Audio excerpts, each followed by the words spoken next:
আমেজটা অনেকদিন পর আসলে গণতান্ত্রিক একটা রূপরেখা তৈরি হয়েছে বাংলাদেশ প্রার্থী হিসেবে আসলে এই আবেগটা আমার আজকে হাতে পাওয়ার পরে আমার মনের মধ্যে একটা আশা আলো হয়েছে যে শেষ পর্যন্ত দীর্ঘ প্রতীক্ষার পর নির্বাচনের জন্য প্রতীক্ষা শুরু হয়েছে। ইনশাআল্লাহ মানুষের প্রত্যাশা ধানের শীষের জোয়ার কেমন দেখছেন আপনার নির্বাচনী এলাকায়? সারা দেশে মানুষের যে প্রতীক্ষার জন্য দীর্ঘ 17-18 বছর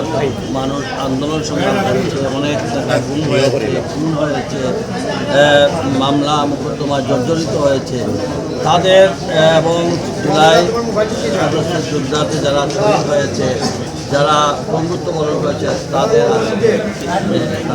সফলতার প্রথম এবং তাদের